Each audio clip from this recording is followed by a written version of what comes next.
I'm Anthony. I'm Eric. And we got a special guest on the phone, and that is, well, LT. There What's he up, is. guys? Thanks for having me on the show. Hey, our pleasure, man. Absolutely. It's kind of nice to have him on the phone for once and not just you. You're actually here. Now, at some point, all three of us need to be live. Yeah, that would be great. So, the title of this show is going to be Total Football Talk LT Special Guests. So, hopefully that'll drive the viewers. So, there's three topics in particular that we're going to cover today, and then we're going to do a Q&A like we've been doing. So, the three topics, just so you know, are going to be the Rams' new logo. What is it? What's it going to be in this whole draft hat controversy? LT wants to touch on the free agency and how the Rams may have screwed themselves a little bit. And then we're going to talk about all the cancellations. The games with no fans in the stadium. So let me start with that one. So the Seattle Mariners announced that there will be no fans in the stadium for their March games. Which left me to wonder, oh, so it's basically your typical Seattle Mariner home game. Like, that's not an announcement. They don't have fans that go to their games anyway. After opening day, there are none. So it's like, okay, the Mariners are just letting everyone know it's business as usual. Got it. That's cool. How about the I keep calling them Washington Warriors. The Golden State Warriors announced that they won't have any fans in their arena. Yeah. Well, not to go off on the XFL, but Seattle Dragons said they won't have anybody at their game either. Well, that's what I was going to say. So the XFL also announced their new theme music before every game. So watch for it this weekend, because this is what it's going to be. Ready?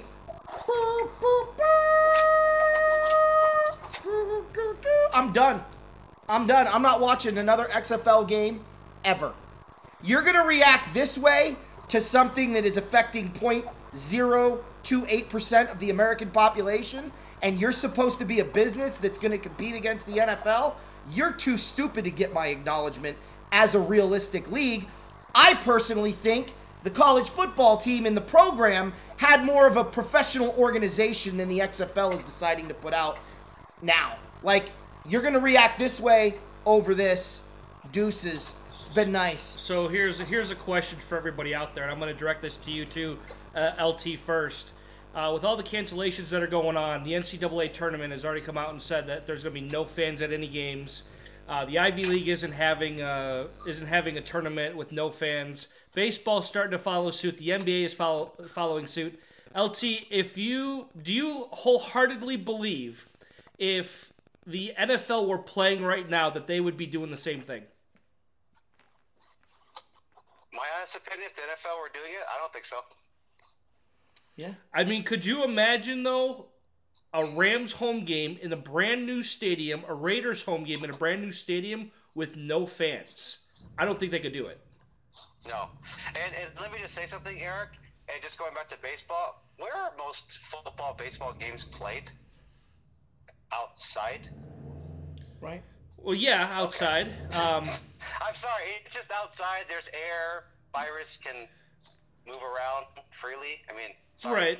I had to bring that up. No, I mean you have a point there, and some of these teams play in dome stadiums or retractable roof stadiums, so like they could do it, but then they won't. I understand Seattle, Washington is probably the hardest hit state, but everywhere else they're acting like it's like affecting 90% of the people. Yeah. The fact of the matter is, you are more likely to die by being struck by lightning and then eaten by a shark than you are dying from the coronavirus right now in the United 100%. States. 100% agree. We did the math, and this wasn't AOC math. This was real math. Numbers that matter. We took the amount of people that are infected with the coronavirus and divided that by the amount of people that have died from the virus, and it's 0.05%. That's less than 1. So. And how many people are in America? Yeah, well, that's what we did. That's what we did. I mean, we took how many people died from the coronavirus and divided that by how many people are in America with just in general. Now, it's even lower if you want me, like it's a little bit higher, obviously, if you're going to take people with the virus and people that have died, but people that are usually getting this virus are people who are sick and elderly or young, you know, the same people that are always affected by the flu. Just saying. So I cannot believe the overreaction. And the fact that we have 18,731 people dead already this year from influenza, and yet we have had more people die in a tornado in Missouri than have died from this virus is amazing. Amazingly stupid that these professional organizations are doing it. I'll tell you right now, here's my question to both of you. You're a casual fan, you're a season ticket holder. Your whole life it's been this way. For the first time in your life during season, you're not going to have to make the trip out to the stadium, pay the extra money for parking, pay the extra money, the overpriced hot dogs and the overpriced $71 beers, right? You're not going to have to then get out of the game, wait in line, get in your car, fight through traffic on the way home, get home at ridiculous hours. You just watch the game on television. Crack a beer. And the best part is, if you have to go to the bathroom, there's the DVR. You pause it. You got to go make yourself something to eat. There's the DVR and pause it. You're going to lose a lot of fans. That's my question. Oh, yeah. Is this going to hurt them in the long run? Because I believe it will. Now, with the NBA, there are so many games. People are like, oh, I just missed like 5 games and didn't even realize it. Maybe I don't need to be so into the NBA. And who's going to watch a game with no fans in the arena? Well, if you're not allowing fans, don't allow any media, don't allow the camera guys. Hey, they can get sick too. Right? Yep. I don't understand it. The NCAA announced that very few family members will be able to attend. That doesn't matter. They can still get sick too. Right? Well, and the fact of the matter is they're still flying in. The hypocrisy of it all is what kills me. Well, it's funny because I'm gonna tell you this, that there's a lot of cities that host the NCAA tournament, and yes, it's a football show, but I'm gonna give you I'm gonna give you a number here to kind of rationalize here. The last year's men's tournament came from the tournament sites were the homes of almost 126 million people. 126 million people have germs. So you're still traveling to these places. The NCAA is providing travel arrangements, so they're going to get the best travel. Somebody could get sick. There's an incubation period of 2 weeks.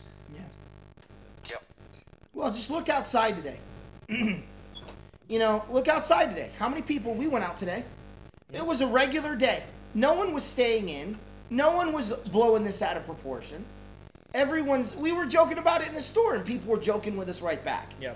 Everyone knows this is BS, but LT, you are a military guy. You deal with this stuff on a whole nother level. Tell us about that. Oh, well, thank you. I really appreciate you guys having the show once again and putting my 2 cents on it. Absolutely. I have to agree how ridiculous this ordeal is. So I'm actually driving home, making time to be in my buddy Anthony and his friend Eric's show. And I'm sitting, it's 4 o'clock, and I'm sitting in traffic, good old LA traffic, right? I said traffic, LA traffic. So people are out doing stuff with their windows down. And just like you said, I was out at the mall yesterday and saw people around just doing their thing. I went to a Laker game on Friday before, they announced all this deal. Everything was going about to their normal day. To answer your question, Anthony, I've been in the Army for 17 years. I've done Homeland Security for 12 years in the backgrounds of weapons of mass destruction, CBRN, chemical, biological, radiation, nuclear warfare. I have a bachelor's degree in Homeland Security. Hazmat, I've worked with the CDC, the FBI, all this kind of stuff. And these kind of diseases and everything are just absolutely effing ridiculous. Just like you mentioned, the influenza, right? Why do we get the flu shot and all these things to prevent stuff? The coronavirus, from the research that's been put out there, is no different than the common virus, as people get a cold or a flu, and people are completely blowing this out of proportion. So when people ask me, you're a military guy, you did hazmat and all that stuff, what do we do and stuff? I'll tell you what you do. Unless you have a encapsulating suit with the breathing apparatus inside, you're walking around that. All those little stupid masks that they're selling, where the people are making money off that, you sit in your home like Bubble Boy and you don't do anything. That's the only way that you're going to stay safe from everything. Otherwise, are you continue living your life? And the hypocrisy of this is absolutely ridiculous. And here's another thing that I want you to mention here, which I'm sure you guys are going to go talk about. Costco taking the case in point. Toilet paper, hand sanitizer, and bottled water is completely out of stock. Are you guys preparing for a doomsday scenario? Because I don't know what you're going to do with toilet paper. Does this virus give you the craps enough that you have to have a house full of toilet paper? I don't understand that ordeal. And then the bottled water, apparently people believe that the virus is contracted into the water, so therefore they can't drink out of the tap. I'm sure you guys have an opinion with the stores of the stuff being sold out. It's absolutely ridiculous. Go ahead, guys. Well, I just think it's a real, I'm going to go there. It's a crappy situation. Yeah. It's mind-boggling. I just sit there and just laugh, like just watching these idiots. What's your take on it, E? Well, LT, I was driving around with another buddy of ours that we went to school with yesterday, and you know, he had posted a picture a couple of days ago. He's like, where's all the toilet paper? Like, I got this, I got that. But what I'm actually surprised about, nobody's showing pictures of ammo. Great point. Yeah. Great point. Yeah. Yep. Well, and you know, you're somebody that takes preparation very seriously, and the fact that you're not going bananas over this, it says a lot. And I just think for me, it's one of those things. It's like I have to keep telling people, it's the flu. Yep. It's the flu. Yeah, but no. It's the damn flu. And then people are like, oh, well, look at what's going on in Italy. Oh, you mean a country that has socialized medicine and they're ill-prepared for the flu? Kind of like our government here in the United States that couldn't put together a website for a medical thing called Obamacare. Remember that wonderful rollout of the internet system that they had? Whenever government gets control of something, they inevitably screw the pooch on it and don't get it done right. That's why socialized medicine failed in Canada. That's why socialized medicine is failing in Italy. When you need it the most, it's absent. And for those people out there, I'm not going political, but I want you to think about what these people are doing. These are supposed to be people who are pantheons of business. They're supposed to be bright and brilliant.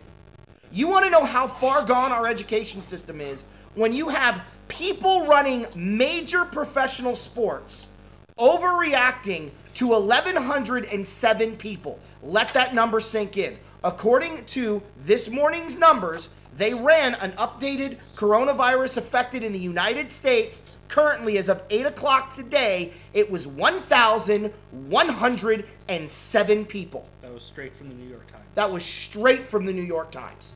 There are more people in the city of Gilbert, where I live in the city of Gilbert, than there are contracted with this coronavirus. And we've got major sports organizations making these decisions. I'm telling you, I don't trust them with my money. I don't trust them with my money. I will never go to another NBA game. I will never go to another Major League Baseball game unless it's paid for. And I'm done with the XFL. Now it's up to the NFL and college football to see if I'm going to be watching sports anymore. Because I've got a library full of old games. I can keep myself entertained until I'm 104. If God mercy I live that long. So I don't need it. And if you can't make an intelligent decision with my money to run your league, you don't get my money. It's just that simple. And that's where this ties into sports. You know, when the swine flu was going around and we lost 107,000 people over a 2-year period when, you know, the previous administration was in power, I don't recall the media being this irresponsible and blowing that out of proportion. No practices canceled, no games canceled. None of that. None of it. None of it. Yep. No one overreacted. And there were far more people that died in a 6-month window than have even been affected by this virus or flu. So, you talk about hypocrisy, LT, bro, you ain't kidding. Anthony, I'll leave it with this from my end. I'm still active military. The medical people for our side said, don't panic on this. This is dumb. There you go. This is from the Army side. And second, I'll leave you this note, Anthony.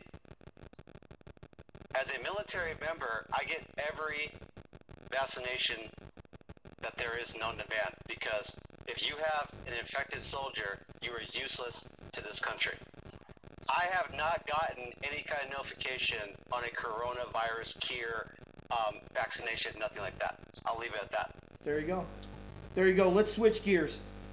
So the second thing that we want to talk about a little bit was this logo. Now, me and Eric kind of touched on this a little bit, LT, so I'm going to let you take the reins on this one and go ahead and discuss it. By the way, I did get one comment on the whole Demoff profile pic on Twitter being significant, but go ahead. Oh, I'm curious. What was that, if you don't mind?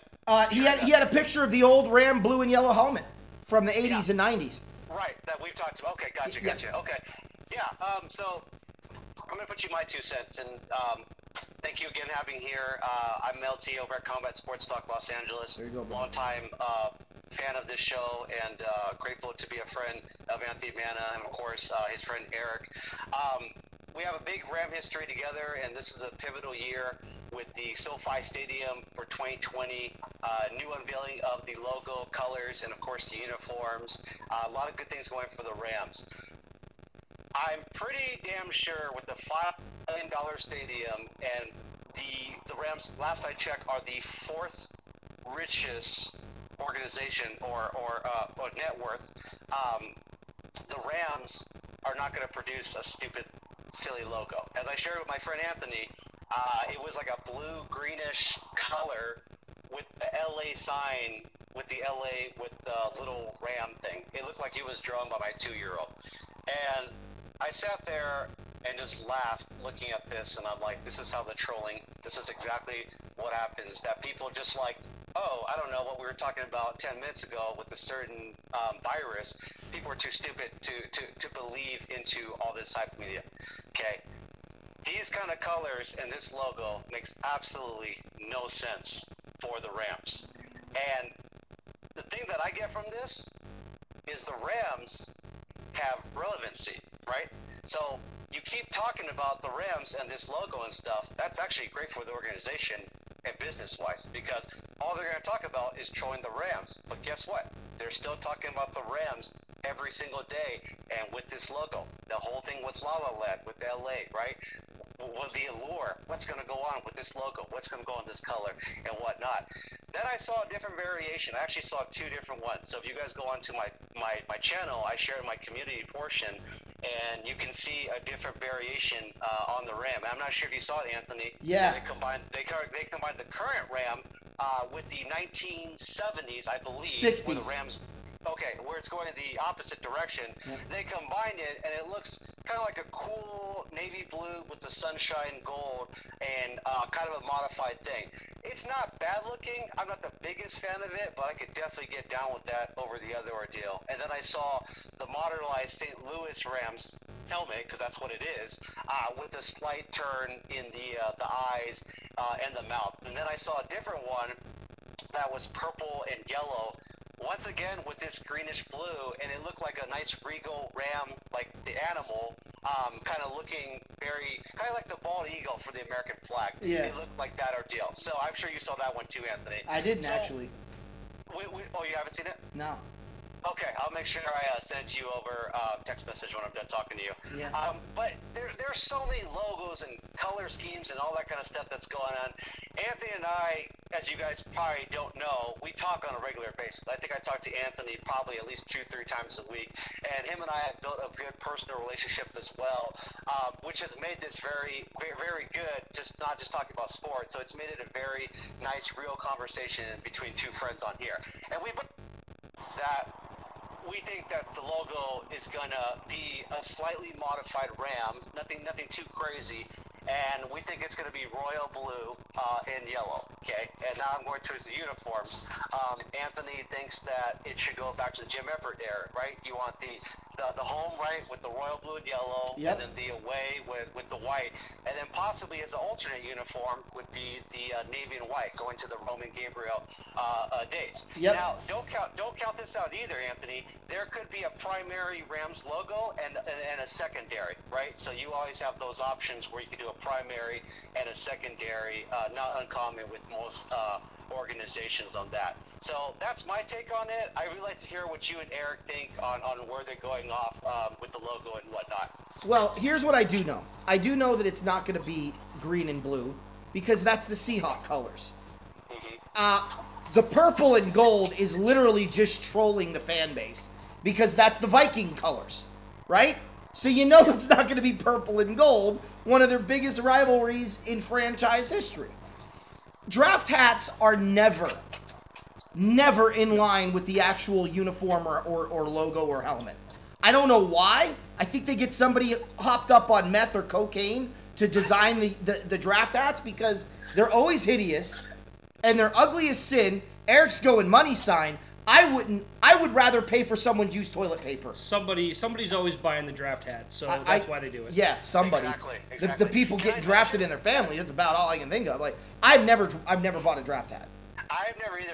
You don't mind me interrupting. Last year's hat was absolutely ugly. It was the L.A. flag for us, same thing with the Chargers, and it was the green, yellow, and red. That was probably one of the ugliest draft hats I've ever seen. Sorry, I had to put that out. No, exactly. So it's a total troll job, and even if it is the draft hat, like I said, it never makes sense. You just said green, yellow, and red. It's not even close to the Ram colors that they wore a year ago. Look, I said it before, and I'll say it again. You want to know what color the Ram uniform is going to be? Go watch Super Bowl 53. You're not going to put your team in the Super Bowl while you're known as the Los Angeles Rams and use a completely different uniform than what you plan on rolling out with. So, it may be a modernized, modified version, but that's what it's going to be. Eric, what's your take?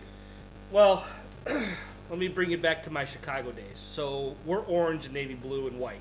Can't go wrong, all right? We're not changing anytime soon. We don't feel like changing anytime soon. The Rams go with the yellow and the royal blue, Dodger blue, whatever blue you want to call it. It is sharp. Make a modification or two, great. Bring it into, the 2020s, great. You're going into a new stadium. I'm all for it. Do it the right way, but also don't forget your past either, because a lot of fans are hooked onto that past, and they don't want to let that go.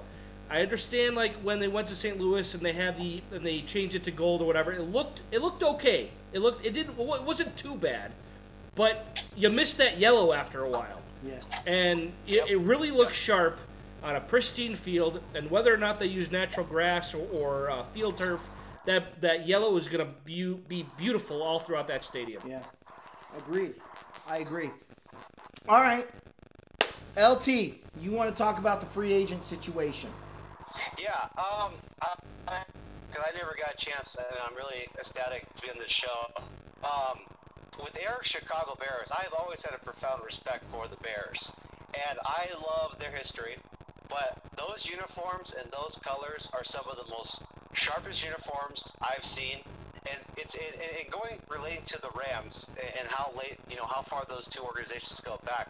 Sometimes simplicity is the best look. Yeah. I mean, you just look at the Bears. The one thing they put is the GSH. Eric, I know I Googled that, but I forgot what that meant, so you can obviously correct me on there. But those navy and orange look absolutely beautiful to me. And that C on the helmet, just why mess with something, if it ain't broke, why fix it? Right. Yeah, GSH, George S. Hallis, their owner and founder. And I've always been a Brian Urlacher fan. Probably my all-time favorite Bear since I've watched football. Yeah, I love Urlacher. He was, after his rookie season, man, he really, even though he won Rookie of the Year, we still didn't know too much about him because he was a safety in college. But he epitomized middle linebackers, and even his Hall of Fame speech even pretty much brought it to full circle. The only thing that I wish that we could have got for him was a Super Bowl. He's above average. Oh, Anthony. Yeah. You know what you need to do one day with Eric on your show while you have him. You remember that day, Anthony, where I called you and I said, Anthony, let's play a random game, and we're gonna do an all-time decade team, offense, defense for NFL. You remember that day, Anthony? I do. And that got us really thinking, because that was from every era.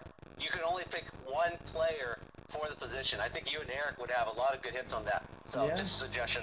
It's a good point. Maybe that's what we'll do this Because I picked Brian Urlacher. I picked Urlacher as one of my linebackers, if you recall. You did. I picked one of. Yep. You did. I do remember that. All right. So free agency. So you think the Rams have kind of screwed themselves? I do, and I want you to take the start on that, Anthony, because you're very passionate about how this has gone and what we're talking. I'll put my 2 cents in, but I want to hear from your standpoint, Anthony. Well, I think what the Rams need to do is franchise tag Corey Littleton, because linebackers are a lot cheaper than edge rushers. I think they need to go ahead and take the discount for Whitworth, and then decide what they want to do with Fowler, Heckler, and Zerline. And if they do decide to sign all 3 of them, then they got to take the field of what they got. And that means those 2 rookies that played for us last year at guard and tackle are going to really have to be the starters going into this year. And I feel better about those 2 than Blythe and Havenstein. But I think the Rams are going to need to make some moves. They're going to have to trade Gurley. They're going to have to trade Cooks. If they want to be players in the free agent market, they're going to have to cut one of those guys loose. Absolutely. Because Jalen Ramsey is under contract for 1 more year, and the agreement on the trade was Jalen told the Rams he won't hold out his last year of his contract. He'll play under the rookie contract, the 5th-year option. So the Rams are going to get him on a discounted price. So let me interrupt you. So they don't have to give him a contract this year? Nope. No, he's under a player option. Oh, that's good to know. Okay, that's good to continue. So I think that they're going to probably extend that as long as they can. Here's a fun fact. After the trade deadline, and this is FYI to all the fans out there, after the trade deadline, the salary cap for next year kicks in. So if the Rams don't sign Jalen until after the trade deadline, then they're operating under 2021's salary cap and not 2020's. That's a great point. So that could free up some money that way too. So here's a discussion, Anthony, and feel free coming in and out of our conversation here. We mentioned that Jared Goff could take, they could restructure his contract to make the money work, or a la Todd Gurley, Brandon Cooks. What do you think is the most realistic situation between those 3 big contracts to make the money work if the free agent situation, in order to retain the proper people? What do you think that the Rams should do? I'm going to let Eric go on this one. I've been saying for months, LT, that I think that a trade of Brandon Cooks is in order. Yeah, I'm agreeing with him on that 100%. Because I think I've said on our show numerous times that I think Josh Reynolds is ready to take over. Okay. Stephen Baker Jr., man, he reminds me of Stephen Baker of the Giants. That dude does not give up until you put his body into the turf. But if he's still alive, the whistle hasn't blown. He's fighting and scratching and clawing. I love watching him play. I also think there's cheap options out there for the Rams to fill some holes.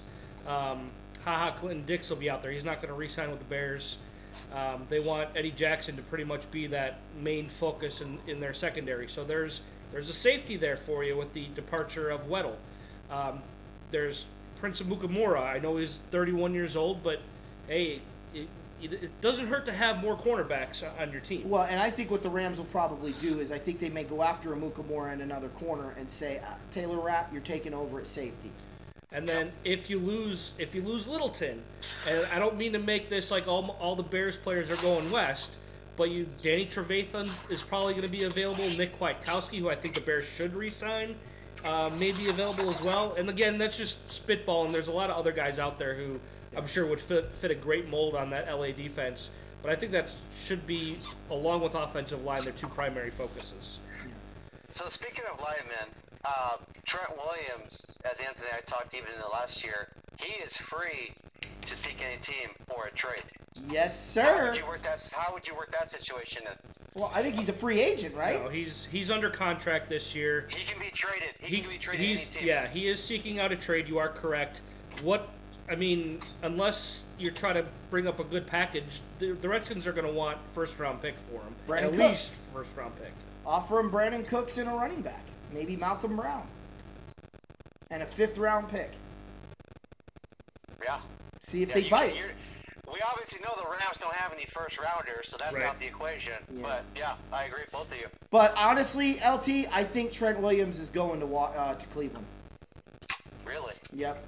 Yeah, Cleveland and the Jets are rumored to be the two suitors for him, but, things change on a dime. But there are a lot of tackles out there that are available. So I'm going to spitball a question at both of you. And, LT, since you're the guest, I'll let you go with this one first, and then I'm going to have Eric take it over. I'm going to stay out of this one because I've made my opinions known on our free agent show what I think the Rams' arc should be. Here's my question. First of all, how many players do you think the Rams get in free agency outside of their own? 2, who do the Rams lose most likely out of the guys that are up? And 3, if they can only sign 1 or 2 guys, who are they in your opinion? Go. Man, that's a great question. I'm glad you're going first. Yeah, no pressure, right? Right? So I'll start. So there's so many ways you can approach this scenario, but I think really what you have to do is dissect the O-line, right? In terms of that, at the beginning of the season, Andrew Whitworth was talked about coming back for veteran leadership primarily. I can't expect him to play all 16 games. More as a mentor over there, and just like you mentioned, Anthony, Austin Blythe, Noteboom, and all those guys, with relatively still a young squad, how do you approach building that O-line with veterans out there? And that's really the question: is what are you going to do? And that's where my brain is. I'm still puzzled. I don't know how the Rams are going to approach the O-line situation, because that's something that with the new offensive coordinator as well that they brought in, I don't know the young guy they brought in, is they're going to have to put the 2 minds with him and McVay to work in what they're going to do with that O-line.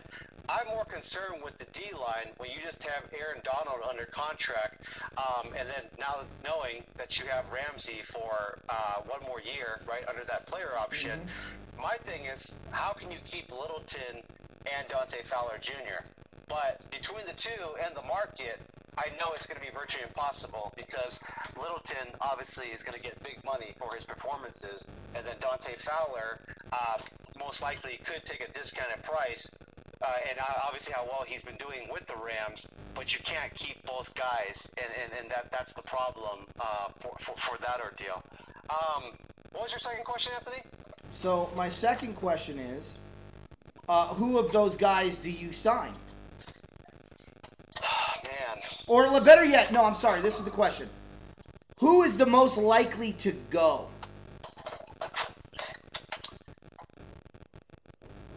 I think it kills me to say it, but I think Littleton's going to go, because he can demand the most money out off his performance, and he's been underrated his career. And Dante Fowler is already established on that team. He took lesser money last year. He took $14 million for 1 year, and obviously something has been in the works. And he obviously knows the system. And between paying the two, I think Littleton's going to take off, as much as I hate to see him leave. But honestly, I would keep Dante Fowler next to Aaron Donald. Okay. I'd say that. All right, and now my other question is, how many players do you think the Rams get in free agency, not their own, and which one most likely do you see the Rams signing? That's the final question. Between the O-line and the defense, I can't see them needing much free agents, honestly, on that. I think they have, obviously, with the franchise quarterback and Jared Goff, great receivers. With the tight end, I know they mentioned they were looking after Jordan Reed, which you and me, Anthony, agree. I don't want to see Jordan Reed with his injury history.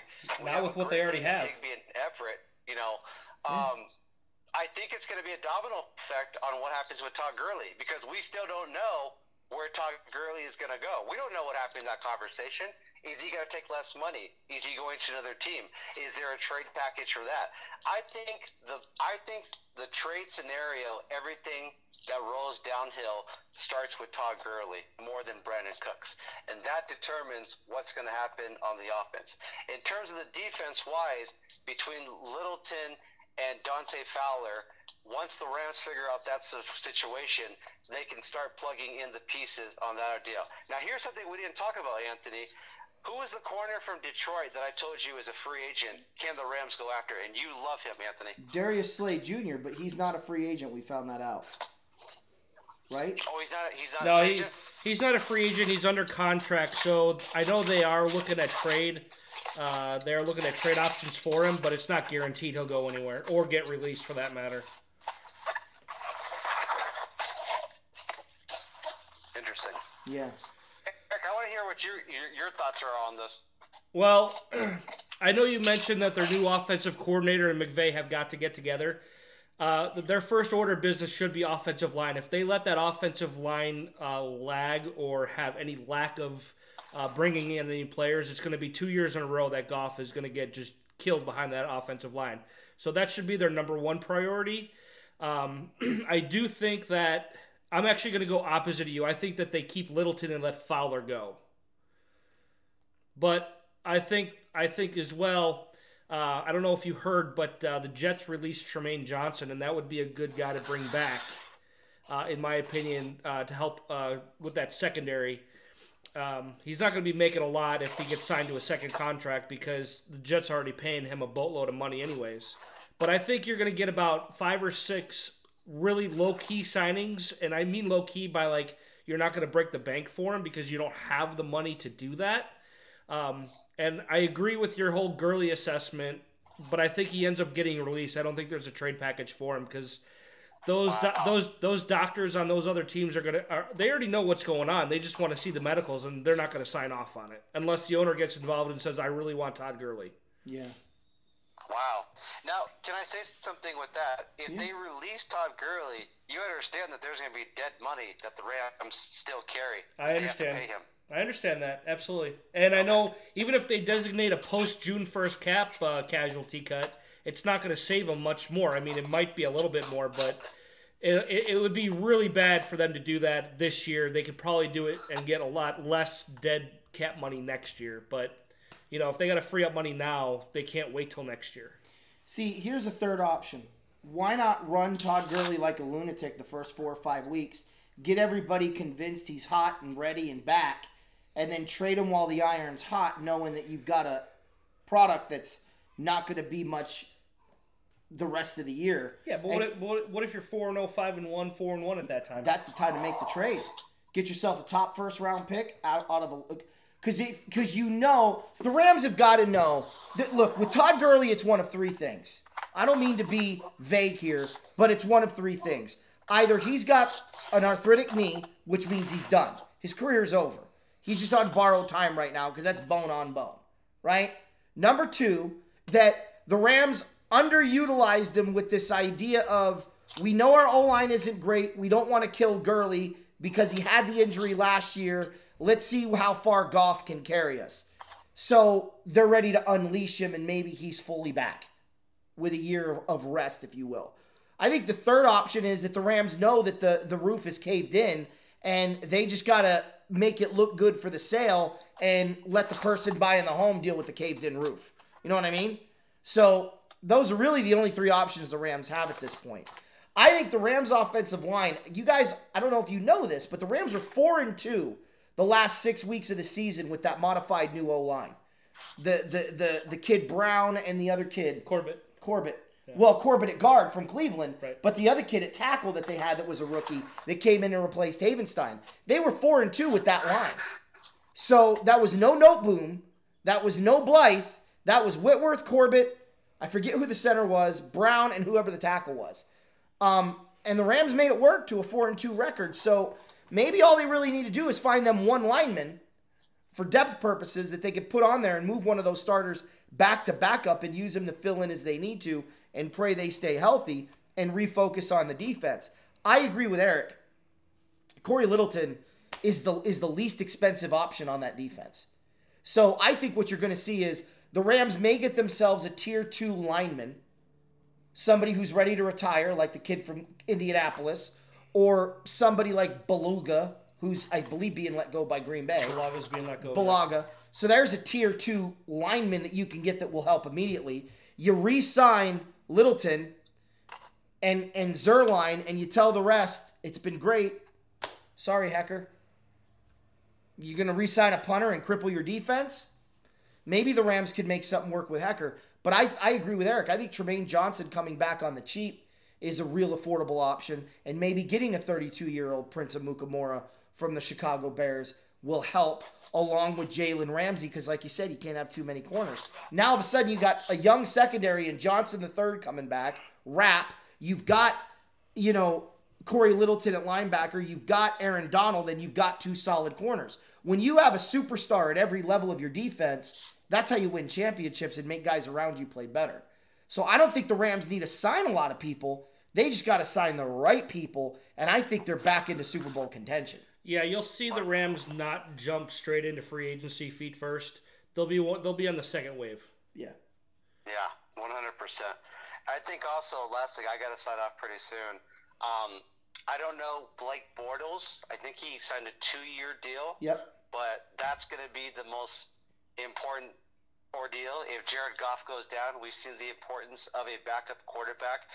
Teddy Bridgewater is a great example. He's going to sign a pretty lucrative deal with some team out there. What do you guys think with Blake Bortles under 1 more year? Do the Rams look at possibly another option, or do they roll with Blake Bortles as backup to Jared Goff? I think Bortles is fine as a backup. I think he's a capable backup. I really do. Yeah, I think you bring him back for another year, and kind of just forget about it, but also keep Goff upright, because I don't think you want Bortles to try to save your season. Tell you what I would do. I'll tell you what I would do right now. I'd get in contact with the Houston Roughnecks, and I'd offer B.J. Walker a contract right now. Well, he can't. Well, it's Not on the right ready. now. It's on the ready Yeah. for when the season's over. Yeah. And it won't be a starter money, so you could get a really good, young, hungry player on the cheap. The only downside to that is you're going to have some idiots in L.A. going, we want Walker, get rid of Goff. So, but if you can weather that storm and just convince Goff he's the guy, but we want a really good, capable backup who can help us win a championship, because ask the Giants what a good backup quarterback can do for you in a Super Bowl run. Jeff Hostetler much? 1990. So, any questions for us, LT? We like to do these Q&As at the end before we let you go. I can't think of any questions right now.